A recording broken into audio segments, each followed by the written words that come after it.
Hello viewers, welcome back to பொற்செல்வியின் தமிழ் சமையல். இப்போது எக்லெஸ் வெண்ணிலா ஸ்பாஞ்ச் கேக் எப்படி செய்கிறதுன்னு பார்க்கலாம். இது நம்ம வீட்டிலே பேக்கரி ஸ்டைலில் சூப்பராக பண்ணலாம். சாஃப்டாக சூப்பராக ஸ்பாஞ்சியாக நல்லா வரும். ஈஸியாகவும் செய்யலாம். இதுக்கு தேவையான பொருட்கள்லாம் என்னென்னு பார்க்கலாம். ஒரு 270 கிராம் மைதா மாவு, 270 கிராம் சுகரு, 135 கிராம் யோகட்டு, ஒரு 135 கிராம் பால், ஒரு 135 gram oil, 1 teaspoon baking soda, 1.5 teaspoon baking powder, 1/4 teaspoon salt, கொஞ்சம் வெண்ணிலா எசன்ஸ். இப்போது ஒரு மிக்சிங் பவுலில் சுகரு, பால், தயிர், ஆயிலு எல்லாத்தையும் ஒன்றா ஊற்றிக்கலாம். ஊற்றிட்டு நல்லா விஸ்குனால் நல்லா அடிச்சுக்கலாம். நம்ம மிக்சிலெலாம் போடணும், நல்லா அடிக்கணும்லாம் இது அவசியம் இல்லை. இந்த விஸ்கில் அடித்தாலே நல்லா சூப்பராக வந்துடும். இதுக்கு எதுவும் பிளெண்டர் எதுவுமே தேவையில்லை. அடுத்தது மைதா மாவை எடுத்துட்டு அதில் பேக்கிங் பவுடர், பேக்கிங் சோடா எல்லாத்தையும் கலந்துட்டு கொஞ்சம் சால்ட்டும் போட்டுட்டு அதையும் நல்லா கலந்துக்கலாம்.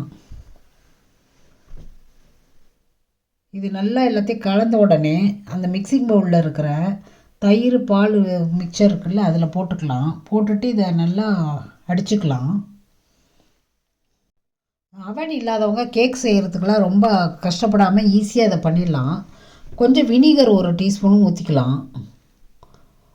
ஊற்றிட்டு இதை நல்லா அடிச்சிட்டு நம்ம வெண்ணிலா எசன்ஸ் கொஞ்சம் விட்டுக்கலாம். எல்லாம் நல்லா கலந்து விட்டுக்கலாம். இது நம்ம இன்னும் வேரியஸ் என்னென்ன சேர்க்கணுமோ அதெல்லாம் சேர்த்துக்கலாம். இப்போ நான் இதில் டூட்டி ஃப்ரூட்டி, பிளாக் கிரேப்ஸ் எல்லாம் போட போகிறேன். அடிச்சுட்டு இதை நம்ம ஒரு ஆயில் தடவுன ஒரு பேனில் அப்படியே ஊற்றிக்கலாம். ஊற்றிட்டு அதை கொஞ்சம் டேப் பண்ணிக்கணும். ஏன்னா ஏர் பபிள் உள்ளார இருக்கக்கூடாது. பாருங்கள், சூப்பராக அதில் ஊற்றியாச்சு. இப்போ அடுத்தது கொஞ்சம் டேப் பண்ணிக்கலாம். ஏர் பபிள்லாம் வெளியில் போயிடட்டும். அப்புறம் டூட்டி ஃப்ரூட்டி, கிரேப்ஸ் எல்லாம் போட்டுக்கலாம். நட்ஸ் வேணும்னாலும் நீங்கள் நட்ஸ் போடுறதுனாலும் போட்டுக்கலாம். நல்லா செம டேஸ்ட்டாக வரும். பாதாம், முந்திரி, பிஸ்தா என்ன வேணால் நீங்கள் க்ரஷ் பண்ணி போட்டாலும் இன்னும் டேஸ்ட்டாக வரும். நம்ம குழந்தைகளுக்கு எது பிடிக்குமோ அதை அப்படியே மேலே தூவிட்டு அதை அப்படியே பேக் பண்ணிக்கலாம். இப்போ நான் இதை 180 டிகிரி ஒரு 25 மினிட்ஸ் வச்சு எடுக்க போகிறேன். நீங்கள் சும்மா எம்டி பேனில் ஒரு வலையை வச்சுட்டு அது மேலே ஒரு பாத்திரத்தில் எண்ணெயை தடவி அதில் ஊற்றி அதில் வச்சுட்டு ஒரு 40 மினிட்ஸு சிம்மில் வச்சு நீங்கள் எடுத்தாலே சூப்பராக இந்த கேக் ரெடி ஆகிடும். இப்போ நான் என்கிட்ட ஓடிஜி இருக்கிறதுனால அதில் வச்சுருக்கேன். ஃபஸ்ட்டு ப்ரீ ஹீட் பண்ணிவிட்டு 180 டிகிரியை செட் பண்ணிவிட்டு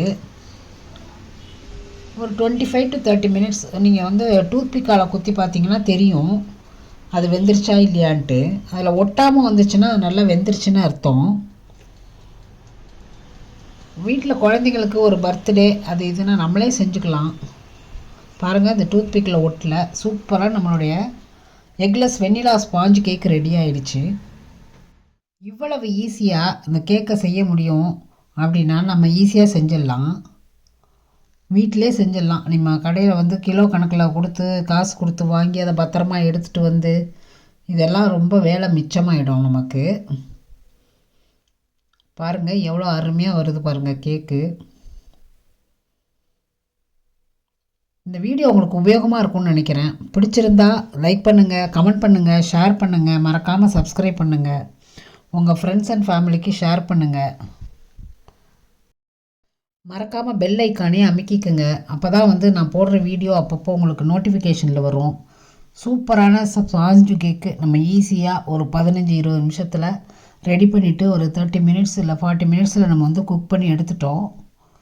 பிள்ளைகளுக்கு லீவில் ட்ரை பண்ணி பாருங்கள். செஞ்சு பார்த்துட்டு கமெண்ட் பாக்ஸில் போடுங்க. மீண்டும் ஒரு பதிவில் சந்திப்போம். வணக்கம்.